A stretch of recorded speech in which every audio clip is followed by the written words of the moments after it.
News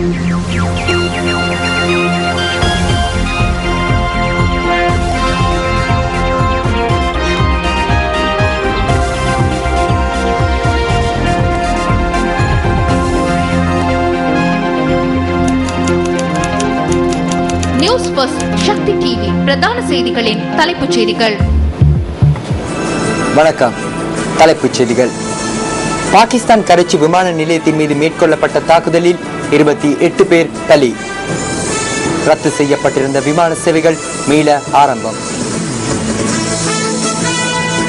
இலங்கை தொடர்பில் சர்வதேச விசாரணையை முன்னெடுக்கும் ஐநா குழுவின் பட்டியல் நாளை மனித உரிமை பேரவையில் சமர்ப்பிப்பு.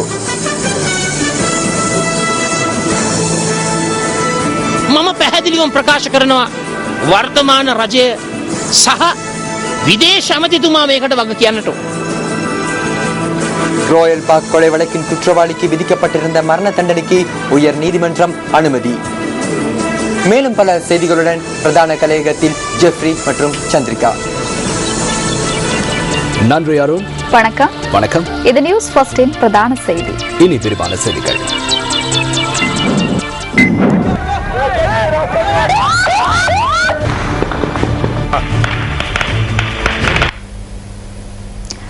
பாகிஸ்தானின் கராச்சி நகரில் உள்ள சர்வதேச விமானத்தின் மீது இன்று மேற்கொள்ளப்பட்ட தாக்குதலில் 28 பேர் உயிரிழந்துள்ளனர். இந்த தாக்குதல் சம்பவம் தொடர்பிலான விரிவான தகவல்களை வழங்குகிறார் செய்தி பிரிவிலிருந்து ரியாஸ் ஹாரிஸ்.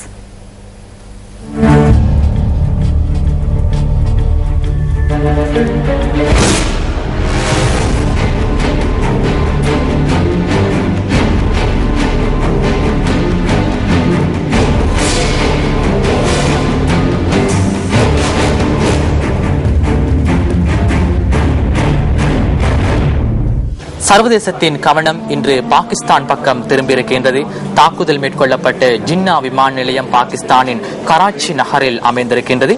உலகில் மிகவும் பிரபல்யம் பெற்ற ஒரு வர்த்தக கேந்திர நிலையமாக இந்த இடம் அமைந்திருக்கின்றது. இந்த தாக்குதல் சம்பவம் தொடர்பிலான புதிய தகவல்களை நாங்கள் நோக்குகின்ற பொழுது இந்த தாக்குதலுக்கு தலிபான் அமைப்பு உரிமை கோரியுள்ளது. நேற்றிரவிலிருந்து இன்று அதிகாலை வரை இந்த தாக்குதல் இடம்பெற்றுள்ளதாக பாகிஸ்தான் பாதுகாப்பு தரப்பு பேச்சாளர் ஒருவர் கூறியுள்ளார். இந்த தாக்குதலின் போது உயிரிழந்தவர்களில் விமான நிலையத்தின் ஊழியர்களும் பாதுகாப்பு பிரிவின் உறுப்பினர்களும் விமான சேவை பிரதிநிதிகளும் அணுகுகின்றனர்.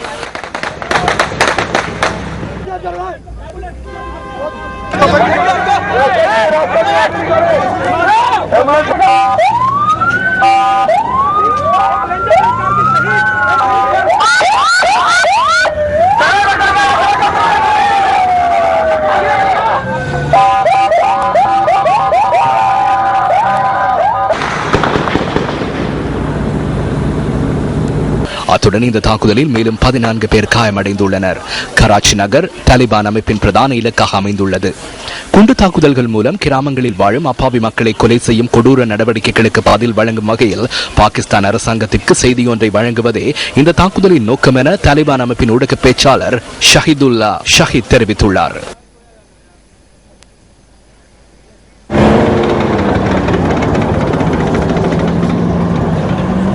ஐவரடங்கிய குழு ஒன்று இந்த தாக்குதலை மேற்கொண்டுள்ளதாக பாகிஸ்தானின் பாதுகாப்பு தரப்பு தெரிவித்துள்ளது. குறிப்பாக இன்று முற்பகல் 11:30 அளவில் இந்த தாக்குதல் மேற்கொள்ளப்பட்டுள்ளது. தாக்குதலை அடுத்து ஜின்னா விமான நிலையம் தற்காலிகமாக மூடப்பட்டது. அதேபோன்று குறித்த விமான நிலையத்தில் தரையிறக்கப்படவிருந்த விமானங்கள் வேறு விமான நிலையங்களுக்கு திருப்பி அனுப்பப்பட்டுள்ளன. போலியான ஆவணங்களை காண்பித்து ஆயுததாரிகள் விமான நிலையத்திற்குள் பிரவேசித்துள்ளதாகவும் அவர்கள் பாதுகாப்பு வேலைகளை வெட்டிக்கொண்டு உள்நுழைந்துள்ளதாகவும் சில சர்வதேச ஊடகங்கள் செய்தி வெளியிட்டுள்ளன. மிகவும் பயிற்சி பெற்றவர்களை இந்த தாக்குதலை மேற்கொண்டுள்ளதாக சிந்த் பிராந்தியத்தின் முதலமைச்சர் கூறியுள்ளார். எமது பாதுகாப்பு தரப்பு பதில் தாக்குதல் மேற்கொண்டு அவர்களை கொலை செய்துள்ளனர். 4 அல்லது 5 மணித்தியால போராட்டத்தின் பின்னர் தீவிரவாதிகள் கொலை செய்யப்பட்டுள்ளனர். அதன் பின்னர் 2ஆம் கட்ட தாக்குதலில் மேலும் 5 கொலை செய்யப்பட்டுள்ளனர். அதன்படி 10 தீவிரவாதிகள், துரதிருஷ்டவசமாக எமது தரப்பில் 13 பேர் உயிரிழந்துள்ளனர்.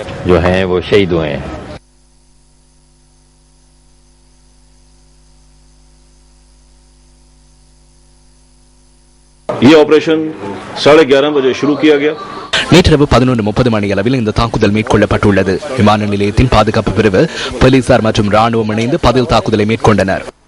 पाकिस्तान रेंजर्स सिंध தாக்குதலை மேற்கொள்ள வந்தவர்களின் பலர் வெளிநாட்டவர்கள் என தகவல்கள் வெளியாகியுள்ளது.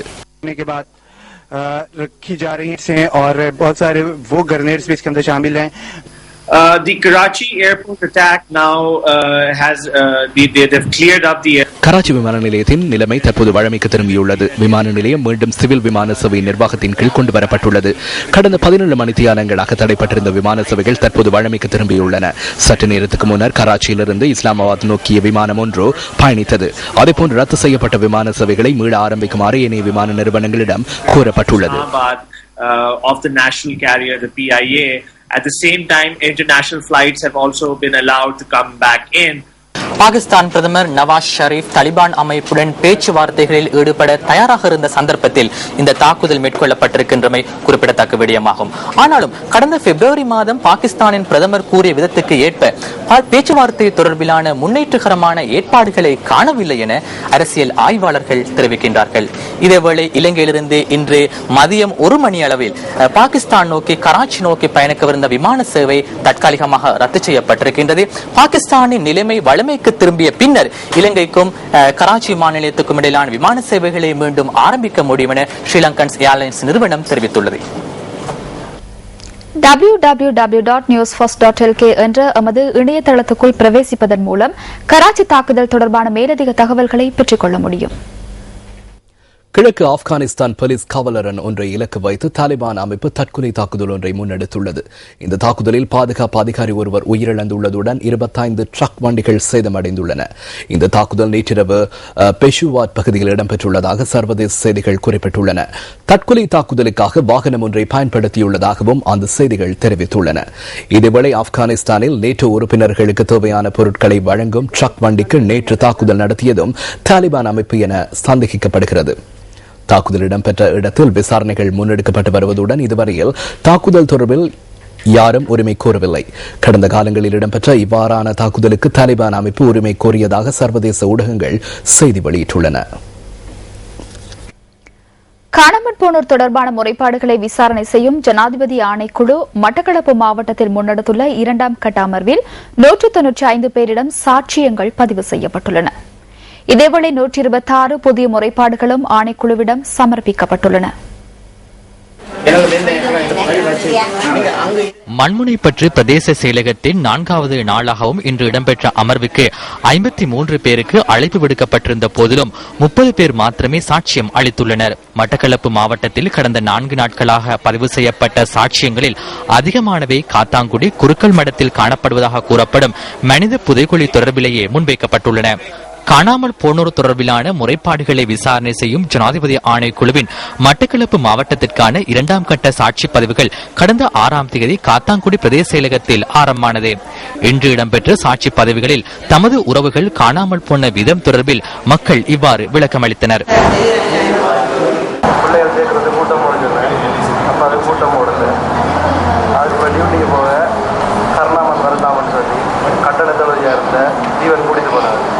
யார் சொன்னது, யார் பிடிச்சது?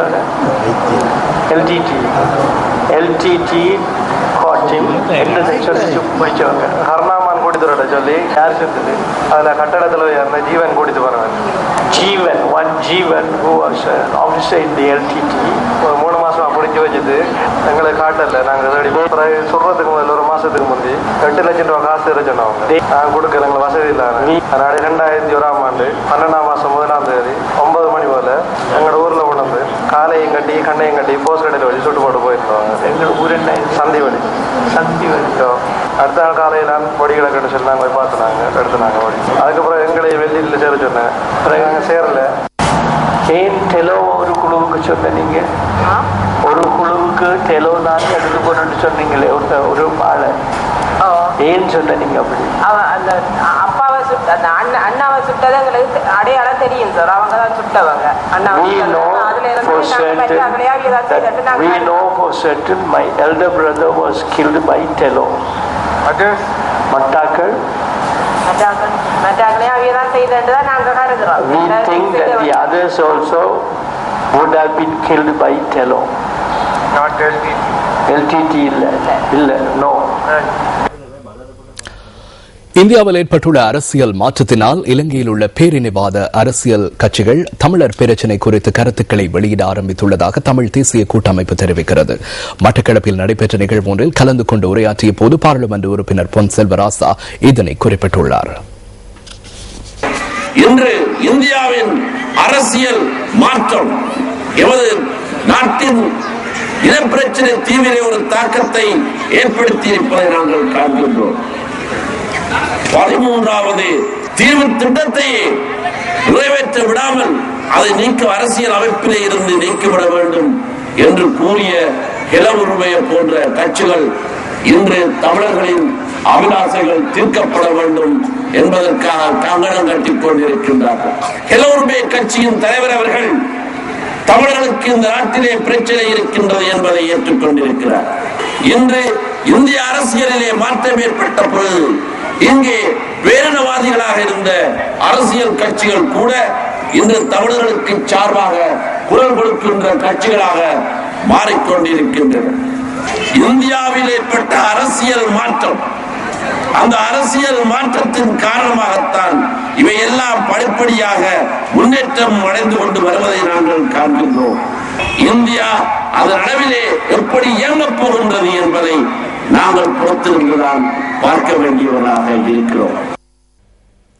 ஐக்கிய நாடுகளின் மனிதுரிமைகள் பேரவையின் 26வது அமர்வு நாளை சுவிட்சர்லாந்தின் ஜெனீவா நகரில் ஆரம்பமாக உள்ளது. இலங்கை நேரப்படி நாளை பிற்பகல் 1:30க்கு ஆரம்பமாகும் கூட்டத்தொடர் எதிர்வரும் 27ஆம் தேதி வரை இடம்பெறவுள்ளது. தமது பதவிக்காலம் நிறைவடைவதற்கு முன்னர் மனித உரிமைகள் ஆணையாளர் நவநீதம் பிள்ளை தலைமையில் இடம்பெறும் இறுதி அமர்வு இதுவாகும். ஐக்கிய நாடுகளின் மனித உரிமைகள் பேரவையினால் இலங்கை தொடர்பில் சர்வதேச விசாரணையை முன்னெடுக்கும் குழுவின் பட்டியல் நாளை மனித உரிமைகள் பேரவையில் சமர்ப்பிக்கப்பட உள்ளது. இந்த விசாரணை குழு அடுத்த மாதம் சர்வதேச விசாரணையை ஆரம்பிக்க உள்ளதாக இலங்கை மனித உரிமைகள் ஆணையாளர் கலாநிதி பிரதீபா மகாநாமகேவா குறிப்பிட்டார். மனித உரிமைகள் பேரவையின் பிரேரணைக்கு அமைய இலங்கை தொடர்பில் விசாரணைகளை மேற்கொள்ளவிருக்கும் குழுவிற்கு 5 நியமிக்கப்பட உள்ளனர். எனினும் அவர்களின் செயற்பாடுகளை கண்காணிப்பதற்கு இதுவரையில் எவரும் நியமிக்கப்படவில்லை. விசாரணை குழுவின் வருகையை இலங்கை அரசாங்கம் நிராகரித்துள்ளதால் பல நாடுகளுக்கு சென்று இந்த விசாரணை குழு சாட்சியங்களை பதிவு செய்ய உள்ளது. அவர்களின் இறுதி அறிக்கை 10 மாதங்களில் சமர்ப்பிக்கப்பட உள்ளது. இலங்கை தொடர்பில் விசாரணையை மேற்கொள்வதற்காக நியமிக்கப்படும் குழுவின் விடயங்கள் மனித உரிமைகள் பேரவையின் 26வது கூட்டத்தொடரில் மனித உரிமைகள் ஆணையாளர் சமர்ப்பிக்க உள்ள பிரேரணையில் உள்ளடக்கப்பட்டுள்ளது. மேற்கோள் ஆரம்பம். முழுமையான விசாரணையை மேற்கொள்வதற்கான நிபுணர்கள் அடங்கிய விசேட செயற்பாட்டு குழு ஒன்று எனது அலுவலகத்தினால் நியமிக்கப்பட்டுள்ளது. அவர்களின் முக்கிய பொறுப்பு நல்லிணக்கத்துக்கான பேரவையின் உத்தரவுக்கமைய செயற்படுவதாகும். மேற்கோள் முடிவு. நியாயமானதும் நம்பகத்தன்மை உடையதுமான செயற்பாடுகளை முன்னெடுப்பதற்கு ஒத்துழைப்பு வழங்குவதற்கு இலங்கை அரசாங்கத்திற்கு கிடைத்துள்ள சிறந்ததொரு சந்தர்ப்பம் இதுவென நவநீதம் பிள்ளை சுட்டிக்காட்டியுள்ளார். நாளை ஆரம்பமாகும் கூட்டத்தொடரிற்காக சட்டமா அதிபர் திணைக்களத்தில் எவரும் கலந்து கொள்ளவில்லை என சட்டமா அதிபர் பாலித்த பெர்னாண்டோ குறிப்பிட்டார். எவ்வாறாயினும் நாளை இலங்கை தொடர்பில் ஜெனீவாவிற்கான நிரந்தர பிரதிநிதி ரவிநாத் ஆரியசிங்க உரையாற்றவுள்ளார். எவ்வாறாயினும் ஐக்கிய நாடுகள் மனித உரிமைகள் பேரவையினால் இலங்கை தொடர்பில் முன்னெடுக்கப்படவுள்ள சர்வதேச விசாரணைகளுக்கு ஒத்துழைப்பு வழங்கப் போவதில்லை என கடந்த ஏப்ரல் மாதம் இந்தியா சுட்டிக்காட்டியிருந்தது. இதேவேளை பேரவையின் புதிய ஆணையாளராக ஐக்கிய நாடுகள் சபையின் ஜோர்தானின் நிரந்தர வதிவிட பிரதிநிதி செயித் ராத் செயித் அல் ஹுசைன் இளவரசர் நியமிக்கப்பட வேண்டும் என பான் கி மூன் பிரேரித்திருந்தார். ஐக்கிய நாடுகள் மனித உரிமைகள் பேரவையில் முன்னெடுக்கப்படுகின்ற விசாரணைகளுக்கு அரசாங்கமே பொறுப்பு கூற வேண்டும் என ஐக்கிய தேசிய கட்சியின் பாராளுமன்ற உறுப்பினர் சஜித் பிரேமதாச ஹமாந்தோட்டையில் இன்று இடம்பெற்ற நிகழ்வு ஒன்றின் போது தெரிவித்துள்ளார். தற்போதைய அரசாங்கமும் வெளிவிவகார அமைச்சரும் இதற்கு பொறுப்பு கூற வேண்டும் என்பதனை நான் தெளிவாக கூறுகின்றேன். நாட்டில் நடைபெற்ற குறைபாடுகளை கண்டறிய உள்ளக விசாரணை குழுவை அமைத்து பிரச்சனைகளை தீர்த்துக் கொள்ள 5 ஆண்டுகள் காணப்பட்டது. ஆனால் இந்த அரசாங்கம் இதனை கருத்தில் கொள்ளவில்லை. வெளிவிவகார அமைச்சர் பல நாடுகளுக்கும் சுற்றுலா சென்றார். தூரநோக்கு சிந்தனையற்ற கொள்கைகளினால் ஏற்பட்ட பிரச்சனையே இது. காலஞ்சென்ற ஜனாதிபதி ரணசிங்க பிரேமதாசவின் 21வது நினைவு தினத்தை முன்னிட்டு ஹம்பாந்தோட்டை கண்ணோருவ வெளிப்போக்குநகம கிராமத்தின் விவசாயிகளுக்கு நீர் விநியோக உபகரணங்களை பாராளுமன்ற உறுப்பினர் சஜித் பிரேமதாச வழங்கி வைத்தார். இலங்கையில் கைது செய்யப்பட்டுள்ள அனைத்து இந்திய மீனவர்களையும் விடுதலை செய்யுமாறு ஜனாதிபதி மஹிந்த ராஜபக்ச உத்தரவு பிறப்பித்துள்ளார். இதன்படி ஜனாதிபதியின் இந்த உத்தரவு குறித்து அனைத்து தரப்பினருக்கும் அறிவிக்கப்பட்டுள்ளதாக ஜனாதிபதி பேச்சாளர் மொஹான் சமரநாயக்க தெரிவித்தார். இலங்கை கடற்பரப்புக்குள் அத்துமீறி பிரவேசித்து மீன்பிடியில் ஈடுபட்ட குற்றச்சாட்டில் கைதான 82 இந்திய மீனவர்களும் இன்று விளக்கமறியலில் வைக்கப்பட்டனர். நெடுந்தீவு கடற்பரப்பில் 8 படகுகளுடன் நேற்று கைதான 36 தமிழக மீனவர்களை எதிர்வரும் 20ஆம் தேதி வரை விளக்கமறியலில் வைக்குமாறு உத்தரவிடப்பட்டது. நெடுந்தீவு கடற்பரப்பில் கைதான தமிழக மீனவர்கள் ஊர்காவற்றுறை நீதவான் நீதிமன்றத்தில் இன்று பகல் ஆஜர்படுத்தப்பட்டனர். இதன்போது அவர்களை விளக்கமறியலில் வைக்குமாறு நீதவான் எஸ் லெனின் குமார் உத்தரவு பிறப்பித்ததாக கடற்றொழில் திணைக்களத்தின் யாழ் மாவட்ட உதவி பணிப்பாளர் நடராசா கணேசமூர்த்தி தெரிவித்தார். இதனிடையே தலைமன்னார் கடற்பரப்பில் 9 படகுகளுடன் கைது செய்யப்பட்ட 46 தமிழக மீனவர்கள் மன்னார் நீதவான் நீதிமன்றத்தில் இன்று ஆஜர்படுத்தப்பட்டனர். அவர்களை எதிர்வரும் 16ஆம் தேதி வரை விளக்கமறியலில் வைக்குமாறு நீதவான் உத்தரவு பிறப்பித்ததாக கடற்றொழில் திணைக்களத்தின் மன்னார் மாவட்ட உதவி பணிப்பாளர் PS மிரிண்டா தெரிவித்தார். அத்துடன் இந்தியாவில் 94 இலங்கை மீனவர்கள் கைது செய்யப்பட்டு தடுத்து வைக்கப்பட்டுள்ளமை குறிப்பிடத்தக்கது. வவுனியா நகர சபையின் தற்காலிக சுகாதார ஊழியர்கள் 5 இன்று கவனஈர்ப்பு போராட்டத்தில் ஈடுபட்டனர். நீண்ட நாட்களாக பணிபுரியும் தமக்கு இதுவரை நிரந்தர நியமனம் வழங்கப்படவில்லை என தெரிவித்தே இவர்கள் இந்த போராட்டத்தை ஆரம்பித்துள்ளனர். தமக்கு நிரந்தர நியமனம் வழங்குமாறு பல தடவை அதிகாரிகளுக்கு எடுத்துக் கூறிய போதிலும் தாம் தொடர்ந்தும் தற்காலிக ஊழியர்களாகவே கவனிக்கப்படுவதாக இவர்கள் குறிப்பிடுகின்றனர். பிரச்சினைக்கு தீர்வு வழங்கப்படாவிடின் தமது போராட்டம் மேலும் தீவிரமடையும் என இவர்கள் தெரிவித்துள்ளனர். நாங்கள் இதற்கு முன்பதாக எங்களுக்கு முதலமைச்சர் எங்களுக்கு வாக்கு கொடுத்திருந்தார். ஒரு பொது மீட்டிங் ஒன்றில் இவர்கள் 7 பேருக்கு நிரந்தர நியமனம் கொடுப்பதாக வாக்களித்து விட்டார். ஆனால் வாக்களிக்கப்பட்டும் எங்களுக்கு எதுவும் வாக்கு நிறைவேற்றப்படவில்லை. அது மட்டுமில்லாமல் ஆணையாளரும் எங்களுக்கு வாக்கு கொடுத்தவர் இவர்கள் 7 பேருக்கும் வேலை நான் கொடுப்பதாக அதுவும் எங்களுக்கு கிடைக்கப்படவில்லை. இதனைத் தொடர்ந்து ACLCயும் எங்களுக்கு இவர்களுக்கு வேலை கிடைக்கும் என்று வாக்கு கொடுத்திருந்தார் முன்னாள் கடமையாற்றிய ACLC. ஆனால் எங்களுக்கு இதனை எந்த ஒரு அதிகாரிகளும் இதற்கு ஒரு பதிலும் எங்களுக்கு இதுவரைக்கும் தரவில்லை. ஆனால் இவர்களை வேலையை விட்டு நிறுத்தி விட்டார்கள் ஒழிய இவர்களுக்கான எந்த ஒரு வேலை கொடுப்பது சம்பந்தமாக எதுவும் கிடைக்கப்பெறவில்லை. நாங்களும் கடிதங்கள் ஏகப்பட்ட கடிதங்கள் அனைத்து உத்தியோகஸ்தர்களுக்கும் நாங்கள் அனுப்பப்பட்டிருந்தோம். அந்த கடிதங்களுக்கு எங்களுக்கு பதில் கடிதம் எதுவும் இதுவரைக்கும் கிடைக்கப்பெறவில்லை. இது தொடர்பில் வவுனியா நகரசபை அதிகாரிகளுடன் தொடர்பு கொள்ள பல தடவைகள் முயற்சித்தும் அது பலனளிக்கவில்லை. கொழும்பு தர்ஸ்டன் கல்லூரியின் புதிய கணனி ஆய்வுக்கூடம் மற்றும் 2 மாடி கட்டிடத்தை ஜனாதிபதி மஹிந்த ராஜபக்ச இன்று திறந்து வைத்தார். சீன கம்யூனிஸ்ட் கட்சியின் 100வது சம்மேளனத்தை முன்னிட்டு ஜனாதிபதிக்கு அன்பளிப்பாக கிடைக்கப்பெற்ற 100 கணனிகளை பயன்படுத்தி இந்த ஆய்வுக்கூடம் அமைக்கப்பட்டுள்ளது. இந்த கணனி ஆய்வுக்கூடத்தின் பெயர் பதாகையை ஜனாதிபதி திரை நீக்கம் செய்ததுடன் மாணவர்களுடனும் கலந்துரையாடினார். இதன்போது தர்ஸ்டன் கல்லூரியின் அதிபர் ஜனாதிபதிக்கு நினைவு சின்னம் ஒன்றையும் வழங்கி வைத்தார். இந்த நிகழ்வில் சீன பிரதி தூதுவர் ரென் பெகின் மற்றும் கல்வி அமைச்சர் பந்துல குணவர்தன உட்பட பலர் கலந்து கொண்டனர். கிளிநொச்சி பரந்தன் ரயில் நிலையத்துக்கு அருகில் இடம்பெற்ற வாகன விபத்தில் 2 உயிரிழந்துள்ளனர். மோட்டார் சைக்கிள் ஒன்று 2 டிப்பர் வண்டிகளுடன் மோதி இன்று பகல் 1:55 மணியளவில் விபத்து இடம்பெற்றதாக போலீஸ் ஊடக பேச்சாளரும் சிரேஷ்ட போலீஸ் அத்தியட்சருமான அஜித் ரோகன தெரிவித்தார். விபத்தில் பலத்த காயங்களுக்குள்ளான இருவரும் கிளிநொச்சி பொது வைத்தியசாலையில் அனுமதிக்கப்பட்டதன் பின்னர் உயிரிழந்துள்ளனர். விபத்தில் 25 மற்றும் 28 வயதான இளைஞர்களே உயிரிழந்துள்ளதாக போலீஸ் ஊடக பிரிவு குறிப்பிட்டது. யாழ்ப்பாணத்தில் இருந்து கிளிநொச்சி நோக்கி பயணித்த 2 டிப்பர்கள் ஒன்றையொன்று மோதி செல்ல முற்பட்ட சந்தர்ப்பத்தில் எதிரே வந்த மோட்டார் சைக்கிளுடன் மோதி விபத்து இடம்பெற்றுள்ளது. விபத்துடன் தொடர்புடைய டிப்பர் வண்டியின் சாரதி ஒருவர் கைது செய்யப்பட்டுள்ளார். மற்ற டிப்பர் வண்டியின் சாரதியினை கைது செய்வதற்கான விசாரணைகள் முன்னெடுக்கப்பட்டு வருவதாக போலீஸ் ஊடக பிரிவு தெரிவித்துள்ளது. விபத்து தொடர்பில் கிளிநொச்சி போலீசார் மேலதிக விசாரணைகளை ஆரம்பித்துள்ளனர். ராயல் பார்க் கொலை வழக்கின் குற்றவாளியான ஜூட் சமந்தா ஜாமாவிற்கு விதிக்கப்பட்ட மரண தண்டனைக்கு உயர் நீதிமன்றம் அனுமதி வழங்கியுள்ளதாக மேல் நீதிமன்ற நீதவான் இன்று அறிவித்துள்ளார். 2005ஆம் ஆண்டில் 18 வயதான இவான் ஜான்சன் என்ற யுவதி ராஜகிரிவில் அமைந்துள்ள ராயல் பார்க் தொடர்மாடி வீட்டு தொகுதியில் வைத்து படுகொலை செய்யப்பட்டிருந்தார். இந்த கொலை சம்பவத்தின் பின்னர் கொழும்பு மேல் நீதிமன்றத்தில் முன்னெடுக்கப்பட்ட வழக்கில் குற்றவாளியான ஜூட் சமந்த ஜெயமாவிற்கு 12 ஆண்டு கால சிறை தண்டனை விதிக்கப்பட்டது. அந்த தண்டனைக்கு எதிர்ப்பு வெளியிட்டு மேன்முறையீட்டு நீதிமன்றில் மனு தாக்கல் செய்யப்பட்டது. அவருக்கு மேல் நீதிமன்றில் விதிக்கப்பட்ட தண்டனை போதுமானதல்ல எனவும் அது மரண தண்டனையாக அமைய வேண்டும் என சட்டமா அதிபரும் மேன்முறையீட்டு நீதிமன்றத்தில் மனு ஒன்றை முன்வைத்தார். இந்த 2 மனுவையும் பரிசீலனைக்கு எடுத்துக்கொண்ட மேன்முறையீட்டு நீதிமன்றம் ஜூட் சம்பந்த ஜெயமாவினால் முன்வைக்கப்பட்ட மனுவை தள்ளுபடி செய்ததுடன் சட்டமா அதிபரின் மனுவினை கவனத்திற்கொண்டு அவருக்கு மரண தண்டனை விதிக்கப்பட்டது. இதன் அடிப்படையில் தனக்கு எதிராக மேன்முறையீட்டு நீதிமன்றில் விதிக்கப்பட்ட மரண தண்டனைக்கு எதிராக ஜூட் சம்பந்த ஜெயமாவினால் உயர் நீதிமன்றில் மனு ஒன்று தாக்கல் செய்யப்பட்டது. உயர் நீதிமன்றம் அந்த மனுவை விசாரணைக்கு எடுத்துக்கொண்டதுடன் அவருக்கு மரண தண்டனை விதிக்கப்பட வேண்டும் என தீர்ப்பளித்து அந்த தீர்ப்பினை கொழும்பு மேல் நீதிமன்றக்கு அனுப்பி வைத்தது. இதன் பிரகாரம் கொழும்பு மேல் நீதிமன்றம் அந்த தீர்ப்பினை இன்று அறிவித்தது. வற்றாப்பளை கண்ணகியம்மன் என்றாலே கடல் நீரில் விளக்கெரியும் என்ற அதிசயமே அனைவருக்கும் நினைவுக்கு வரும்.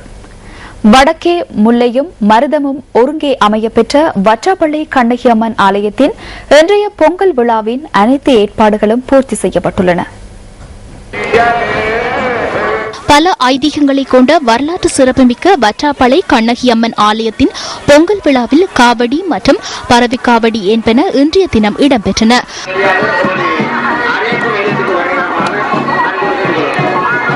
பக்தர்களின் நலன் கருதி விசேட பஸ் சேவையும் ஈடுபடுத்தப்பட்டுள்ளது. அத்துடன் ஆலய பரிபாலன சபையினரின் வேண்டுகோளுக்கு அமைய ராணுவத்தினர் ஆலய வளாகத்தில் கடமையில் ஈடுபடுத்தப்பட்டுள்ளதாக ராணுவத்தின் ஊடக பேச்சாளர் பிரிகேடியர் ருவான் வணிகசூரிய தெரிவித்தார். வழியெங்கும் பந்தல்கள் அமைத்து நிறைகுடம் வைத்து பக்தர்களின் வரவேற்பிற்கு மத்தியில் கடந்த திங்கட்கிழமை கடலில் இருந்து எடுத்து வரப்பட்ட கடல் தீர்த்தமானது காட்டா விநாயகர் ஆலயத்திலுள்ள அம்மன் சன்னிதானத்தில் பானையில் இட்டு விளக்கேற்றப்பட்டது. இதன்போது ஹெலிகாப்டரின் மூலம் மலர் தூவப்பட்டமை விசேட அம்சமாகும்.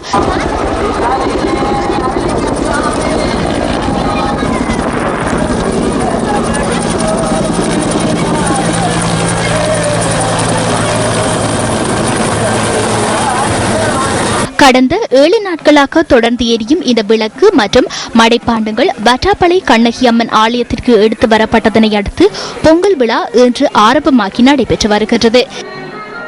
மாவட்டம் வற்றாப்பளை எனும் கிராமத்தில் அமைந்துள்ள பிரசித்தி பெற்ற கண்ணகியம்மன் ஆலயத்தின் வருடாந்த வைகாசி பொங்கல் நிகழ்வு இன்று நடைபெறுகின்றது.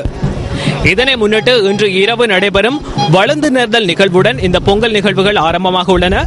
அதற்கு முன்னர் நேர்த்திக்கடன்களை நிவர்த்தி செய்வதற்காக தூக்க காவடிகள், பறவை காவடிகள் மற்றும் பார்க்குடங்களை ஏந்தியவாறு அம்மனின் அருட்களாட்சத்தை பெறுவதற்கு பக்தர்கள் ஆலயம் நோக்கி செல்வதையும் எம்மால் அவதானிக்க முடிகின்றது.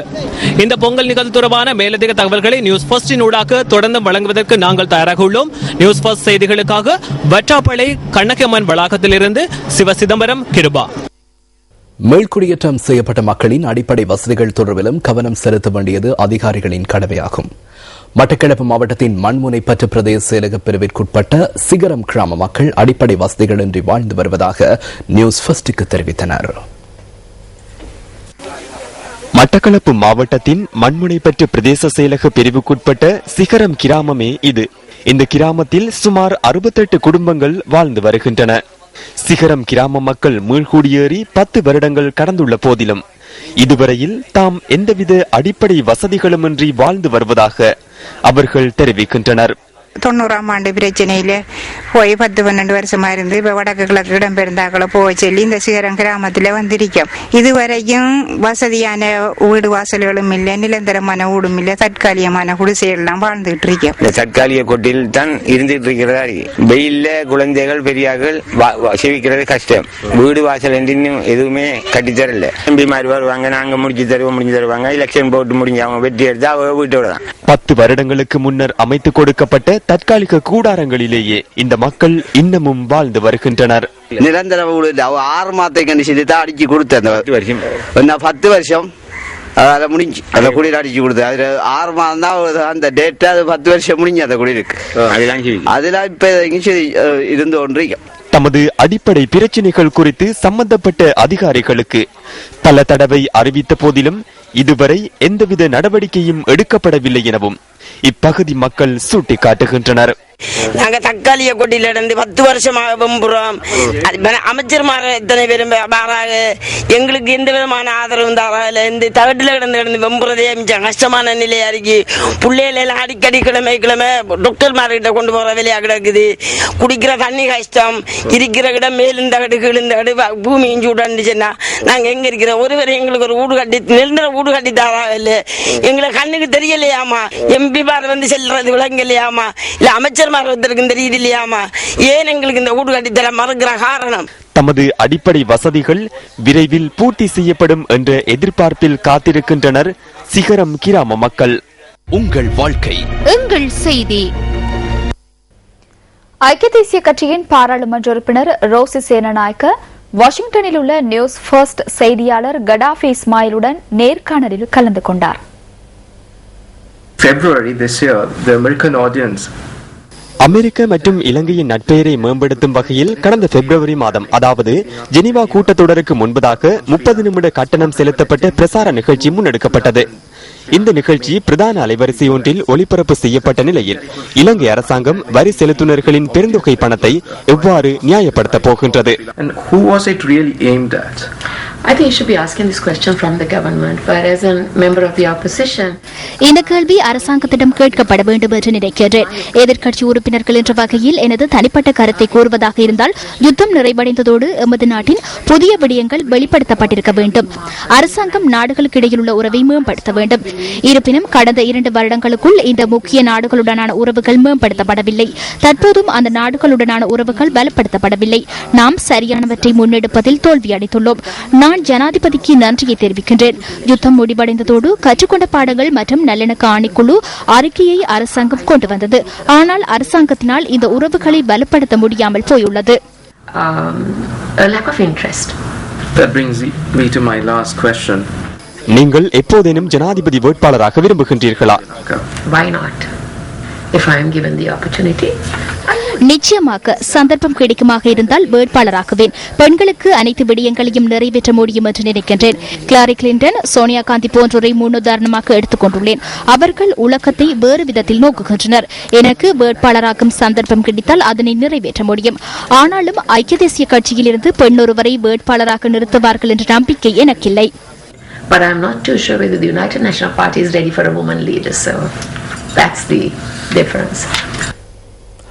பல லட்சம் ரூபாய் பெறுமதியான வலம்புரி சங்கு மற்றும் மரக்குற்றிகளுடன் 2 மானிப்பாய் போலீசாரால் கைது செய்யப்பட்டுள்ளனர். சந்தேக நபர்கள் நவாலி மற்றும் மானிப்பாய் பகுதிகளில் இன்று மாலை கைது செய்யப்பட்டதாக போலீசார் குறிப்பிட்டனர். கைப்பற்றப்பட்ட வலம்புரி சங்கு சுமார் 52 லட்சம் ரூபாய் பெறுமதியானது எனவும் மரக்குற்றிகளின் பெறுமதி இதுவரை கணிப்பிடப்படவில்லை எனவும் போலீசார் தெரிவித்தனர். சந்தேக நபர்கள் மல்லாகம் நீதிவான் நீதிமன்றத்தில் நாளை ஆஜர்படுத்தப்பட உள்ளனர். சம்பவம் தொடர்பில் மானிப்பாய் போலீசார் விரிவான விசாரணைகளை மேற்கொண்டு வருகின்றனர்.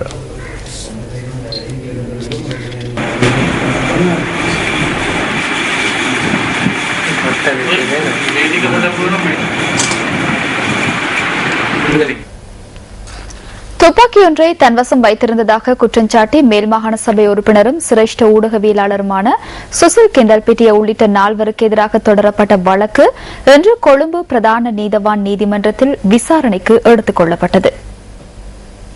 வழக்கு இன்று விசாரணைக்கு எடுத்துக் கொள்ளப்பட்ட போது குற்றச்சாட்டின் முதலாவது சாட்சியாளரின் சாட்சிகள் நிறைவு செய்யப்பட்டதுடன் 2வது சாட்சியாளரின் சாட்சியங்களை பதிவு செய்வதற்கு ஜூலை மாதம் 24ஆம் திகதி வழக்கு ஒத்திவைக்கப்பட்டுள்ளது. இந்த வழக்கின் 2வது சாட்சியாளர் நீதிமன்றத்திற்கு அழைக்கப்பட்டார். அடுத்த விசாரணைகளின் போது குற்றச்சாட்டு தொடர்பில் அவர் சாட்சியம் அளிக்க உள்ளார். ஜூலை மாதம் 24ஆம் திகதிக்கு வழக்கு ஒத்திவைக்கப்பட்டுள்ளது.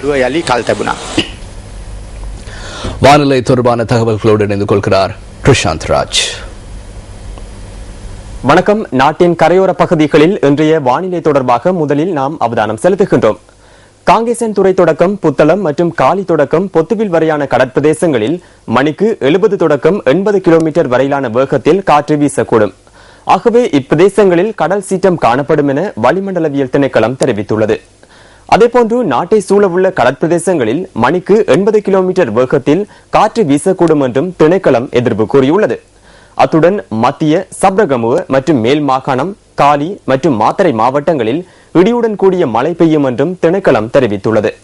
பல பிரதேசங்களிலும் 75 மில்லிமீட்டருக்கு அதிகமாக மழை வீழ்ச்சி காணப்படும் என்றும் வளிமண்டலவியல் திணைக்களம் தெரிவித்துள்ளது.